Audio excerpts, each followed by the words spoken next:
অঞ্চল সম্মেলন অনুষ্ঠিত হয়। শাসকের রক্তচক্ষুকে উপেক্ষা করেই আমাদের বক্সনগরে ডিওএফআইয়ের অঞ্চল সম্মেলন অনুষ্ঠিত হয়। প্রায় শতাধিক যুব কমরেড সেই সম্মেলনে অংশগ্রহণ করে। এতে বিজেপির শাসক এবং সেই ছাপ্পা বিধায়ক যাকে বক্সনগরের মানুষ চিনে, তোফাজ্জল হোসেনের নেতৃত্বে গত এই সম্মেলন দেখে উনি ভয় পেয়েছিলেন। আর ভয় পেয়েই উনি আমাদের এই ডিওএফআইয়ের সম্মেলন যখন সফলভাবে শেষ হয়েছে, কমরেডরা ব্যাপকভাবে উপস্থিত হয়েছিলেন, তখন এই শাসক ভয় পেয়েছিল। ভয় পেয়ে আমাদের যুবনেতা, যিনি এই সম্মেলনের সম্পাদক নির্বাচিত হয়েছেন, কমরেড ফরহাদ রানা, তার বাড়িতে গভীর রাত্রে কোনো উইদাউট সার্চ ওয়ারেন্ট ছাড়া তার বাড়িতে সেখানে তল্লাশির নাম করে তার বাড়িতে নবজাতক, সদ্য নবজাতক 1 মাসের শিশু, সেই বাচ্চাটা পর্যন্ত, এবং তার বাড়িতে আরও ছোটো ছোটো বাচ্চা ছিল, তার বৃদ্ধ মা ছিল। তো সে দারুণভাবে তারা ভীতি পরিবেশ তৈরি করে বিএসএফ পুলিশ দ্বারা সেখানে তার বাড়িতে তল্লাশির নাম করে একটা লণ্ডভণ্ড পরিস্থিতি তৈরি করে। আমরা আজকে এই বিষয় আমরা ডিওএফআই সোনামুড়া বিভাগীয় কমিটি তীব্র ধিক্কার জানাই এই ধরনের ন্যাক্কারজনক ঘটনার। এবং বক্সনগরের মানুষ জানে কমরেড ফরহাদ রানা কী ধরনের মানুষ। সে তার বাড়িতে শুধুমাত্র রাজনৈতিকভাবে মোকাবেলা করতে না পেরে তার সাথে সেখানে তোফাজ্জল পুলিশকে, প্রশাসনকে লেলিয়ে দিয়ে সেখানে তার বাড়িতে সেখানে তল্লাশির নাম করে একটা ভীতির পরিবেশ তৈরি করে। আমরা তোফাজ্জল সাহেবকে আজকে আমরা এই এসডিপিওর কাছে আমরা জানতে চেয়েছিলাম উইদাউট সার্চ ওয়ারেন্টে একজনের বাড়িতে কিভাবে প্রবেশ করে, এবং রাত্রি 12:30 থেকে 1টার সময় এই ব্যাপক পুলিশের মধ্য দিয়ে গ্যাদারিং করে তার বাড়িটাকে করে। সে একজন এলাকার ডিওএফআই নেতা, যুব কমরেড, সে এলাকার একজন সুনামধন্য ব্যক্তি, সে ডিওএফআই করে, সে তার বাড়িতে এই ধরনের ন্যাক্কারজনক ঘটনার আমরা নিন্দা করি। এবং তোফাজ্জল হোসেনকে আমরা বলতে চাই, এই ডিওএফআই এবং যুব নেতৃত্বদের বাড়িতে আপনি যেভাবে সন্ত্রাস কায়েম করে, গুন্ডারাজ কায়েম করে এলাকাকে দখল করার চেষ্টা করছেন, আমরা বলতে চাইছি নেতৃত্বদের হয়রানির বিরুদ্ধে আগামী দিন যুব সংগঠন, বামপন্থী যুব সংগঠন রাস্তায় থাকবে, লড়াইয়ের ময়দানে থাকবে। বক্সনগরের খেলায় ওইখানকার একজন দাগি আসামি বলে পরিচিত, যার বিরুদ্ধে বহুত মামলা রয়েছে, অস্ত্র মামলা সহ, উনাকে মঞ্চে তোলা হয়েছে।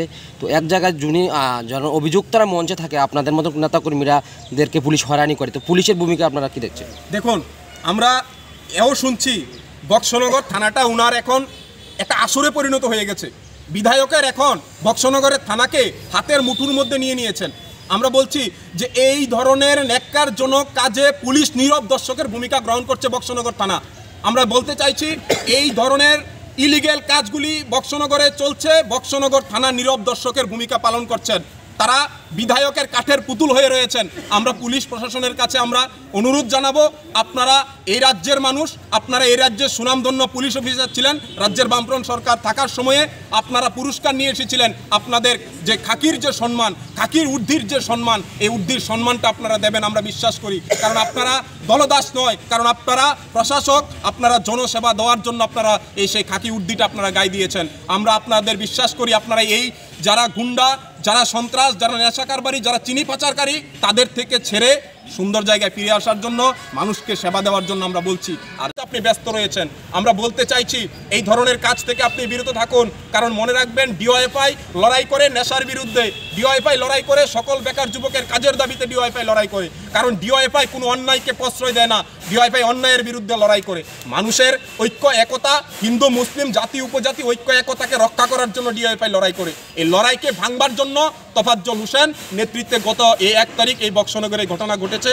আমরা আজকে এসডিপিওর কাছে এসেছিলাম এই ঘটনার সুষ্ঠু তদন্ত করে সেখানে তার বাড়িতে কেন যাওয়া হয়েছিল এবং কি কারণে কি পেয়েছেন, কিছুই পাননি। আমরা কিছু তো পাইনি। উনি এমন কোনো কাজের সাথে যুক্ত না যে উনি একজন প্রতিষ্ঠিত ব্যবসায়ী বক্সনগরের, ওনার বাবা প্রতিষ্ঠিত ব্যবসায়ী, ওর বাড়িতে কিছুই পাইনি। আমরা বলেছি আজকে এসডিপিওর কাছে এসেছিলাম, এসডিপিওকে আমরা পাইনি। আমরা সোনামুড়া থানার ভারপ্রাপ্ত ওসির সাথে আমরা কথা বলেছি, ওসি মারফতে আমাদের এসডিপিওর কাছে বক্তব্য যাবে যে এই বিষয়। সেখানে আপনাকে বলছে আপনি গরু চুর, আপনাকে বলছে আপনি চিনি চুর, আর আপনি এসে এখন আমাদের কমরেডদেরকে মিথ্যা হয়রানি করার চেষ্টা করছেন। আমরা আপনাকে এই আজকের এই গণ অবস্থান থেকে, আমরা এই মিছিল থেকে আমরা হুঁশিয়ার দিতে চাই, এই ধরনের ন্যাক্কারজনক কাজ থেকে আপনি বিরত থাকুন, নয়তোবা আগামী দিনে আপনাকে খুঁজে পাওয়া যাবে না, জনবর্জন হয়ে যাবেন আপনি। কারণ আপনি জনগণের ভোটে নির্বাচিত হননি, তো কারণ আপনি ছাপ্পা ভোটে নির্বাচিত হয়েছেন, সেই কারণে আপনার জনগণের প্রতি মায়া আপনার নেই। জনগণের প্রতি 100% যেমনের মধ্যে কিছু হ্যাঁ, আলাদা কোনো কিছু না। না স্যার, বিষয়টা আমি আপনাকে বলতে চাই। এখন যে কথা বলছো, ফারাদের ছেলেটা কেমন, আমি বক্সনগর প্রত্যেকটা লোকে জানি তার ছেলে এবং তারা কি নেশারও যুক্ত আছে কিনা তারা যে ভাই পরিবার এবং ফারাদ সকাল থেকে তার ভাইয়ের নিয়ে হসপিটালে অ্যাডমিট ভর্তি ধরাধরি আমরা হ্যাঁ বিজেপির ওইখানে যে আমরা রক্ত চুপ করে আমরা সম্মেলন করছি ফারাদ আগে ওইখানে অত সেক্রেটারি ছিল এরপর আমরা করছি এবার তো দেখা গেছে ওই সময় তো আমরা দেখছেন ত্রিপুরা যে ট্রেনে করে ড্রাগস আইতেছে অথচ নেশাকারের দত্ত পাচ্ছে না অথচ তার কোনো কিছু নাই কোনো ওইদের কোনো ইম্প্রেশন নাই তার মধ্যে গেছে তল্লাশি করতো মানে এর হাতে দেখা দিলে সময় বাড়ির সূর্য শিশু ওই তো মহিলা সবাই আতঙ্কিত এই বিষয়টা এখন কোনো কাগজপত্র চিন্তা হয়েছে না এবং কিছু পাইছে কিনা এবার কোনো তার কাগজপত্র কি দিচ্ছে না যে কি পাইছে না কি পাইছে না কিন্তু মানুষের আতঙ্ক তৈরি করা আমরা মনে করতেছি টি ওয়াইফাই এই সময়তে যুব সংগঠন করে ব্যাঘাত ঘটানোর লাগিয়া যুব সংগঠন জানানোর লাগিয়া এটা ওইখানকার বিধায়ক দল খুব নিজে তাই প্রশাসনকে হাতে রেখে এই ব্যবস্থার কথা এবং ওইখানকার জানেন আপনার পুলিশ বক্সনগরে কোনো বিরোধীদের কোনো কেস মামলা তিনি হাতে নেয় না এটা আমরা না শুধু সবাই জানি মিডিয়াতে আমরা সবাই জানি বিরোধীদের কোনো কেস মামলা নেয় না তো সেই জায়গায় তারা সেটা তো এটা আপনার প্রতিরোধ আমরা করতে আছে